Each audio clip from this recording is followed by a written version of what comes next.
Assalamualaikum warahmatullahi wabarakatuh. Alhamdulillahirabbil alamin wa bihi nasta'inu ala umuri dunya waddin. Wassalatu wassalamu ala asyrafil anbiya sayyidil mursalin wa ala alihi wa sahbihi ajmain, amma ba'd. Hadratul muhtaramun, para alim, para ulama, para sepuh bini sepuh hadirin jamaah salat subuh yang dimuliakan Allah Subhanahu wa taala. Marilah pertama kita panjatkan puji syukur kita kehadirat Allah Subhanahu wa taala biqaulina alhamdulillah wa syukurillah. Pada kesempatan pagi hari ini kita masih mendapatkan banyak limpahan rahmat, taufik, hidayah, anahnya, sehingga sekalian pada pagi hari ini bisa melaksanakan sholat subuh berjamaah, dilanjutkan dengan ngaji bersama tanpa dalangan suatu apa. Kedua kalinya sholawat assalam kita haturkan kepada Rasulullah Muhammad sallallahu alaihi wasallam. Semoga kita termasuk umat beliau yang mendapatkan syafaatnya besok di hari kiamat. Amin ya rabbal alamin. Monggo kita awali ngaos kita wonten enjang punika kanthi waosan surat Al-Fatihah. Mugi-mugi kanthi barokah Fatihah apa yang kita kaji bersama bisa menambah ketebalan iman dan takwa kita kepada Allah Subhanahu wa taala. Ala hadziniyah wa ala niyatin sholihah liridha ilah bi syafaati Rasulillah sallallahu alaihi wasallam. Al-Fatihah. A'udzu billahi minasyaitonir rajim. Bismillahirrahmanirrahim. Alhamdulillahi rabbil alamin. Ar-Rahmanir Rahim. Maliki yaumiddin. Iyyaka na'budu wa iyyaka nasta'in. Ihdinas siratal mustaqim. Siratal ladzina an'amta 'alaihim ghairil maghdubi 'alaihim waladdallin. Amin. Tasih lajengake sifat-sifat wajib Gusti Allah. Fakullu man kulli fasyar'an wajaba alaihi ayya'rifa ma qad wajaba lillahi wal jaizi wal mumtani'a wa mithlu dzali ruslihi fastami'a. Kemarin sudah kita pahami bahwasanya, kita pelajari bahwasanya kewajiban seorang mukallaf adalah mengetahui secara rinci sifat-sifat wajib Allah yang ada 20, mengetahui secara rinci sifat-sifat jaiz Allah yang ada 1, kemudian mengetahui secara rinci sifat-sifat mustahil bagi Allah. Keyakinan tersebut harus mencapai 100%. Kalau kurang dari 100%, panjenengan kok meragukan sifat wujud Allah, maka jadi kafir. Kita kok punya prasangka kalau Allah memiliki sifat kodrat, termasuk kafir. Jadi panjenengan harus benar-benar 100% yakin, tidak terkurangi sedikit pun. Karena keyakinan kita kepada Allah dan sifat-sifatnya tidak boleh turun ke tingkatan dzon atau berprasangka. Aku kok rak yakin yo, ngoten niku prasangka. Atau syak niku mamang, saya kok ragu ya kalau Allah memiliki sifat wujud, nonton dados kafir. Atau waham, bahkan waham, saya tuh pesimis sekali kalau Allah memiliki sifat wujud, nonton niku nggih dados kafir. Atau mempercayai tapi yang tidak sesuai kalih kenyataan, yang tidak diterima oleh akal. Contoh, meyakini Tuhan itu lebih dari 1, niki nggih termasuk kafir. Maka ini dipahami secara benar, karena ilmu tauhid niku ilmu tentang keyakinan, ilmu tentang mengesahkan Allah. Salah meleset sedikit bisa terjerumus ke dalam kekufuran. Pun ma qad wajaba, wong mukallaf wajib ngawruhi napa? Siji, ma qad wajaba, ma ing sifat-sifat qad wajaba kang teman-teman wajib apa ma lillahi kagungane Allah. Yang pertama yang wajib diketahui oleh seorang mukallaf, orang-orang yang sudah menerima dakwah Rasul dan sudah dan sempurna secara akliyahnya, juga sempurna panca indranya, menika pertama wajib ngawerohi sifat wajib Gusti Allah. Ai jami'a ma tegese sekabehane barang, sekabehane sifat wajib kang wajib apa ma lillahi kedue Allah. Li annama karena sak temene lafal ma wajabane, ma qad wajaba min syagil umumi niku bentuke sigot umum, meskipun ma iku bentuke hanya 2 kata mim dan alif, tapi ma niku barang niku akeh. Ma niku sifat Allah niku banyak ya. Lakin ma qomat al adillatul aqliyatu alaihi awin naqliyatu tafsilan. Lakin nama tapi ini utawi iki sifat-sifat qomat kudu jumeneng. Apa iki sifat al adillatal aqliyata kelawan dalil akli alaihi ing atase ma. Sifat-sifat yang wajib kita percayai harus berdiri di atas dalil akli, dalil logika. Jadi harus didasarkan atas dalil logika. Awin nakliyati atau dalil nakli itu dalil nukilan dari Al-Quran atau dari hadis.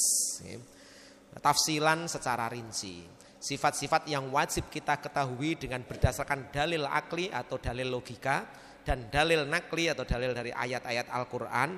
Ini sifat wajib diketahui secara rinci, tidak boleh global. Ini global ngenten. Gusti Allah niku memiliki banyak sifat, namanya sifatul kamilat, sifat kesempurnaan. Sifat kesempurnaan itu tidak hanya yang wujud kidam bakok sampai dasor kalam niku mboten. Sifat kesempurnaan semua sifat yang menunjukkan arti kesempurnaan itu adalah milik Allah.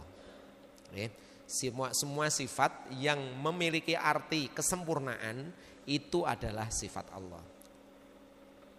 Kalau sifat yang menunjukkan arti kekurangan berarti bukan sifat Allah.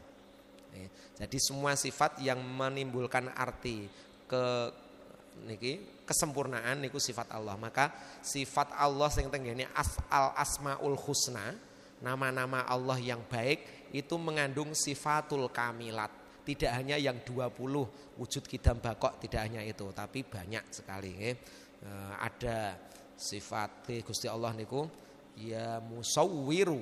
Nah, niku sifat wajib 20 tidak ada ya musawwiru. Tapi ya musawwiru itu sifat kesempurnaan. Artinya apa? Ya musawwiru zat yang mencipta dan membentuk. Jadi zat yang mencipta dan yang membentuk itu ya musawwiru. Membentuk apa Pak? Apapun yang diciptakan Allah itu mesti dibentuk. Manusia sedunia itu kan jumlahnya ratusan juta, puluhan juta dari mulai Nabi Adam sampai nanti akhir zaman. Itu semuanya dibentuk oleh Allah dengan rupa-rupa yang berbeda-beda. Andai kata ada anak kembar yang identik, itu pasti ada perbedaan. Baik sifat zohiriyah fisik maupun sifat batiniyah yang bersifat non fisik. Niki maka Allah memiliki sifat al-musawwiru. Nah, niki sifat musawwir niki termasuk sifat wajibi Allah, tapi termasuk sifat kamilat, bukan sifat yang wajib kita ketahui secara dalil rinci niku. Nek sing wujud kidam niku wajib diketahui secara dalil rinci. Oh niki sifat-sifat kamilat niku kabeh sifat sing apik, sing sempurna niku kagungane Gusti Allah. Gusti Allah memiliki sifat al-mutakabbir. Itu di sifat 20, sifat wajib 20 tidak ada al-mutakabbir. Tapi Allah adalah maha terbesar, maha teragung, maha di atas segala-galanya. Niku al-mutakabbir. Nah, al-mutakabbir nek diartikan untuk manusia menjadi orang yang zat yang sombong. Tapi untuk Allah zat yang maha agung. Karena Allah itu kesombongan Allah tertinggi sekalipun tidak berpengaruh terhadap kedudukan Allah. Tapi kalau manusia yang memiliki sifat sombong maka mempengaruhi kedudukan manusia menjadi paling rendah. Manusia kok bersifat sombong maka turun derajatnya menjadi manusia yang paling rendah derajatnya. Beda dengan Allah. Allah memiliki sifat al-mutakabbir yang paling agung, paling sombong. Itu tidak akan mengurangi sifat ketuhanan Allah. Karena memang iya, kan begitu. Karena memang betul. Nah, kalau manusia memiliki sifat sombong, apa yang disombongkan? Dia tercipta hanya dari sperma yang terbuat dari saripati makanan. Dan saripati makanan itu terbuat dari berbagai macam. Sombong dari mana? Itu sifat-sifat Allah yang wajib kita ketahui, yang ada 20, yang lainnya wajib ketahui secara global. Nah niki sifat wajibku sifat-sifat sing wajib diketahui secara akliyah maupun secara nakliyah, menggunakan dalil akli maupun dalil nakli secara rinci. Wahwa utawi sifat-sifat wajib Allah sing wajib diketahui secara rinci al-isruna iku ana 20. Allah wujud, kidam baqa mukhalafatu lil hawadisi qiyamuhu binafsihi wa daniyat qadrat iradat ilmu hayat sama basor kalam qadiran muridan aliman hayyan sami'an basiran mutakalliman. Itu sifat wajib Allah yang ada 20. Wajib kita ketahui sebagai seorang mukallaf secara rinci dengan dasar dalil logika dan juga dasar dalil nakli dari Al-Quran. Nah niki sing rada repot niku sing dalil nakli karena tidak semuanya hafal. Coba dalile Allah memiliki sifat kodrat mana, kan tidak semuanya hafal Quran ya. Nah niki kodrat gampang, innallaha ala kulli syai'in qadir. Sesungguhnya Allah terhadap segala sesuatu itu berkuasa. Niku kudu ngerti ngoten niku nek tiyang mukallaf niku. Dadi dalile sifat kodrat innallaha ala kulli syai'in qadir. Dalile Gusti Allah wajib memiliki sifat sama. Innallaha sami'un alim. Harus begitu, harus tahu dalil naklinya dari Al-Qur'an. Kemudian dalil logikanya. Niki wajib nggih. Nek sing jenenge wong mukallaf wajib. Kok wong mukallaf orang ngaweroi secara rinci sifat wajib Gusti Allah dengan dalil nakli maupun dalil akli, berarti dia masih ketetapan wajib belajar. Nek wis ora belajar dosa. Nah niki hubungannya ngoten. Dadi nek urung ngerti kok terus ora gelem belajar dianggap sudah cukup, niki dosa karena mukallaf niku wajib mengetahui. Yajibu tegese wajib alal mukallafi ing atase wong mukallaf ayak rifahu ing yen to ngawerohi sapa mukallaf hu ing sifat wajib sing ana 20 mau. Kadzalika kaya mengkono-mengkono kewajiban mukallaf wajib mengetahui sifat-sifat Allah yang ada 20 niku wau. Akni ngarepake ingsun tafsilan kelawan rinci. Harus diketahui secara rinci. Minimal lafal dari sifat Allah yang ada 20 sudah dihafal sejak kecil sebelum kita mencari dalil akli maupun naklinya. Wama utawi sifat-sifat qomat, wama lan sifat-sifat qomat kang jumeneng. Al adillatul akliyatu apa dalil akli awin nakliyatu alaihi atau dalil nakli ijmalan kelawan global wahwa utawi ma sifat-sifat yang wajib diketahui secara nalar maupun secara nakli, secara global wahwa sairul kamalat yaiku sekarine pira-pira sifatnya Allah kang sempurna. Jadi selain sifat 20 yang wajib diketahui secara rinci dalil akli maupun naklinya, sifat-sifat Allah yang sempurna niku lebih banyak lagi. Ini hanya wajib diketahui dengan dalil akli maupun nakli secara global. Nek sifat selain 20 panjenengan cukup dalile niku cukup siji. Gusti Allah punya sifat ya napa?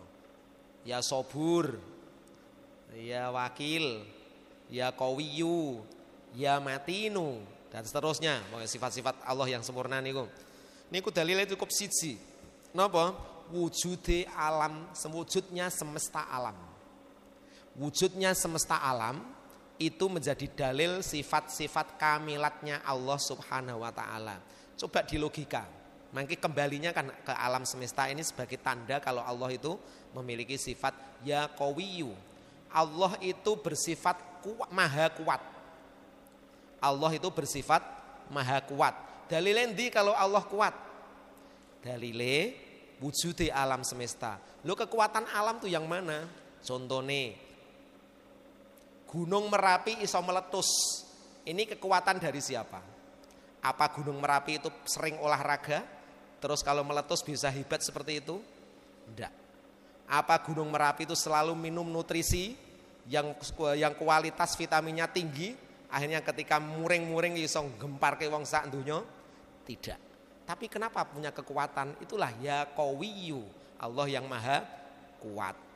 Wujude Gunung Merapi iso meletus itu kekuatan dari Allah Subhanahu wa taala. Jadi kembalinya ke alam semesta itu menjadi bukti kalau Allah memiliki sifat kesempurnaan dan yang banyak itu ya qawiyu. Ya matinu. Ya matinu. Gusti Allah niku zat yang selalu kalau diartikan untuk makhluk al-matin itu artinya yang selalu konsekuen.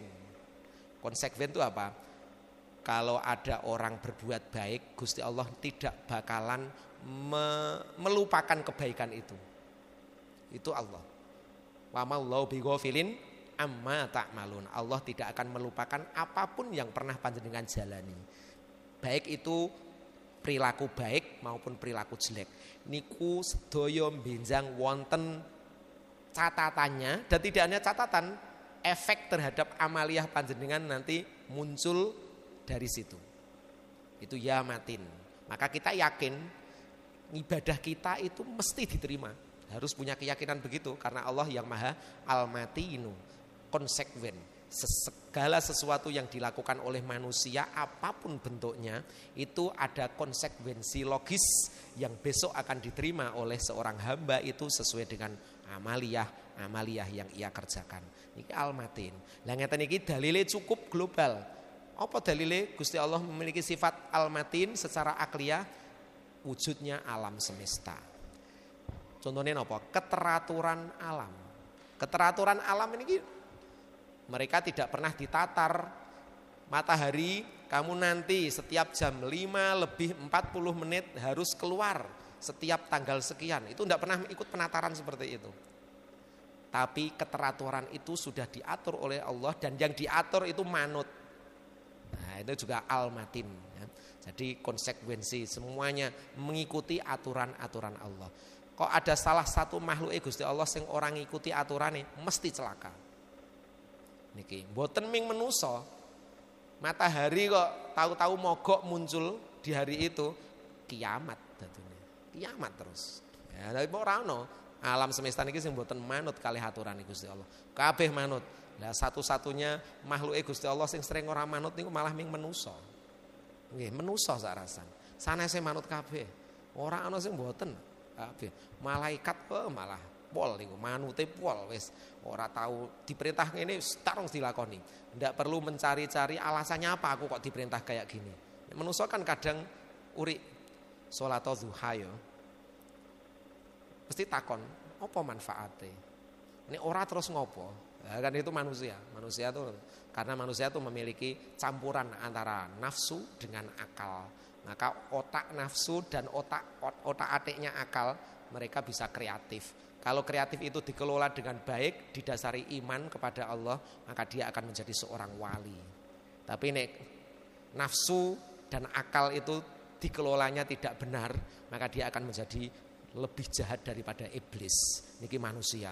Jadi manusia itu sebetulnya sempurna, tapi bisa melejit derajatnya, melebihi malaikat seperti nabi dan rasul, tapi bisa juga hancur, melorot sampai di bawah iblis seperti Fir'aun, Namrud, dan raja-raja bengis lainnya yang mengatur kehidupan manusia saenake dhewe sesuai dengan keinginannya.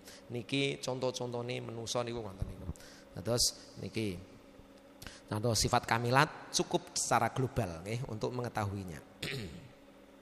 Yajibu alal mukallafi ayyarifahu kadzalika ani ijmalan. Maka sifat-sifat kamilat yang dimiliki oleh Allah Subhanahu wa taala itu wajib kita ketahui tapi dengan dalil secara ijmali mawon, secara global. Wis kabeh selain yang 20 kita mendalilinya, kita dasarnya adalah wujudnya alam semesta. Wa kadzalan kaya mengkono-mengkono wajib diketahui yuqalu diucapake fil mustahili ing dalam sifat-sifat mustahil bagi Allah. Sifat mustahil itu artinya apa? Sifat yang harus sirna dari zat Allah. Itu sifat mustahil. Itu kebalikan dari sifat wajib, semuanya mustahil bagi Allah. Allah wajib punya sifat wujud, artinya ada. Berarti sifat mustahilnya Allah mustahil bersifat adam. Kenapa Allah mustahil bersifat adam? Karena sudah kadung alam wujud itu mesti ana sing wujudke. Maka tidak mungkin Allah tidak wujud. Nah, itu namanya mustahil. Allah wajib bersifat qidam, dahulu. Allah itu dahulunya tanpa kawitan, tanpa awalan. Kalau makhluk selain Allah semuanya pakai awalan. Manusia paling awal siapa? Nabi Adam. Nabi Adam ada mulainya enggak? Ada permulaannya enggak? Ada. saat Nabi Adam dicipta oleh Allah di surga itu dimulai sejak itu. Karena sebelumnya tidak ada manusia. Kemudian Allah bercerita kepada para malaikat, wahai malaikat, aku akan menciptakan yang namanya makhluk berbentuk manusia. Terus langsung diprotes sama malaikat, wahai Allah, engkau kok menciptakan manusia? Manusia itu kan ini diambil dari sisi nama ya, dari sisi nama.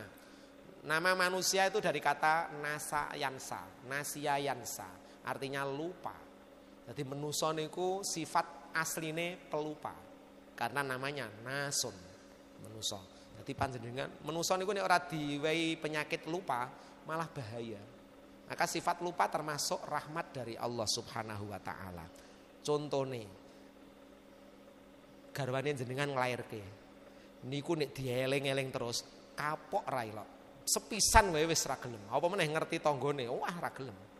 Niku mulane duwe sifat lali, nane iso sakit ana sing wong siji ki duwe anak 5, ana sing 10, ana sing 12 zaman dulu. Itu karena Allah memiliki sifat rahmat yang diberikan kepada manusia, namanya manusia itu pelupa. Niku nek ora lali, wah ora bakal gelem ana wong wedok duwe anak. Saya wah larane ra karuan, rakut. Pokoke mboten purun. Maka sifat manusia, aku mau menciptakan yang namanya manusia. Terus diprotes karo malaikat, Gusti jenengan kok yo cara wong bahasane kene iku legan golek momongan. Manusa niku kan angel, aturane angel. Kok iso angel? Lah wong lalinan dielingno iki meneng yo semenit 5 menit wis lali neh ngomong maneh. Bocah niku yo ngono kuwi. Dielingno lagi beberapa menit, dielingno ku yo lali maneh. Termasuk wong dewasa niku yo lalinan ya. Dari mana? Wong lalen itu marake banyak hal menjadi masalah. Banyak hal menjadi masalah. Sing mesti dadi masalah, dadi ramene donya niku napa? Janji-janji para pemimpin. Iku janjine apik-apik. Akeh dilalekke napa akeh dilakoni? Akeh laline. Dadi masalah mboten? Ya nek sing eling janjine mempermasalahkan. Nek sing ora eling janjine alah karepe ya tidak mempermasalahkan. Tapi dadi masalah. Lah teng donya nggih anane ngoten niku modele. Maka dari itu manusia diciptakan dari pertama. Orang pertama yang diciptakan adalah Adam, tapi Adam pun meskipun dia orang pertama ada permulaannya. Itu sifat manusia. Awal meskipun paling awal tetap ada permulaannya. Nek Allah Kidam itu tanpa permulaan, tidak ada batasan. Awalnya Allah ada itu kapan? Ya tidak ada. Maka Allah itu Kidam itu dahulunya tanpa permulaan. Bakok kekalnya Allah juga tidak ada akhirnya. Kekalnya Allah tidak ada akhirnya. Maka Allah besok akan berjanji, kullu nafsin dha'iqatul maut. Wabeh iki bakal tak pateni angger sing duwe nyawa. Wabeh yang bernyawa bakal tak pateni ben ra padha. Nek ora tau mati ya ora kok ora ana akhire jenenge. Engko malah padha Allah memiliki sifat bakok. Maka Allah memiliki sifat bakok berarti manusia tidak punya sifat bakok. Allah memiliki sifat langgeng kekal, maka semua makhluknya tidak akan kekal, pasti akan sirna. Kapanpun pasti akan sirna. Jadi ana wong sing kepengin urip selama-lamanya niku ora bakal iso. Meskipun ngumpet ning ngendi wae tetap mati. Tetap mati. Jadi tidak peduli dia itu orang yang terhebat, orang yang terkuat, orang yang terpanjang usianya tetap mati. Semuanya, bahkan malaikat sekalipun mati.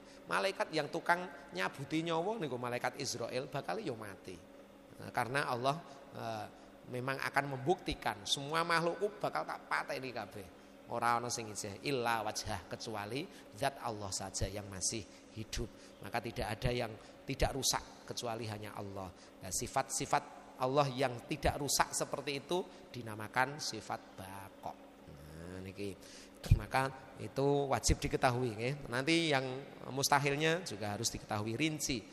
Wujud lawane Adam, baqo lawane fana.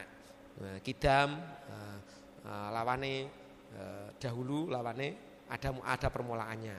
Nggih. Dan seterusnya. Anda mukhalafatul lil hawadisi. Allah itu berbeda dengan segala yang diciptakan. Maka segala yang diciptakan itu adalah ciptaan Allah. dan yang menciptakan itu namanya Allah Al-Khaliq.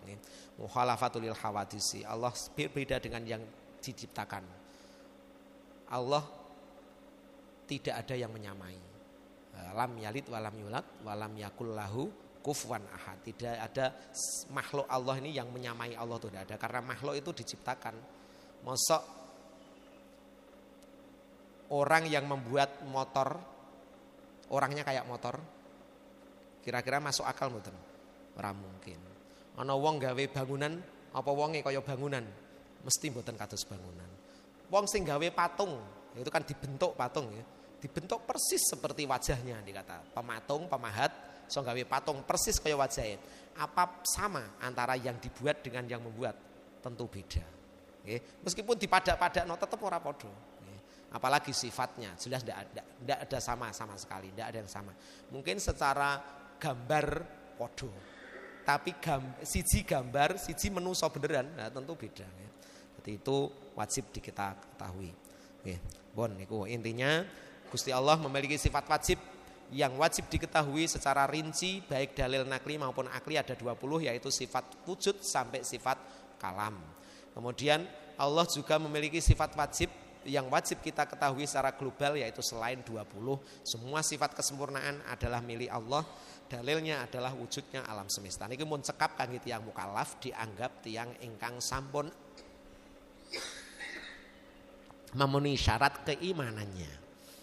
Kalau anak-anak tingkat SD kan niki kan ngertine rukun iman ana 6. Siji, percaya kalih Gusti Allah, kan mung ngono tok. Tapi nek pun mukallaf, pun akil balik, panjenengan ora cukup. Aku yo percaya karo Gusti Allah mboten cekap, kudu ngerti sifat-sifat wajibe, sifat-sifat mustahile, sifat-sifat jaise beserta dalil, baik dalil logika maupun dalil naklinya.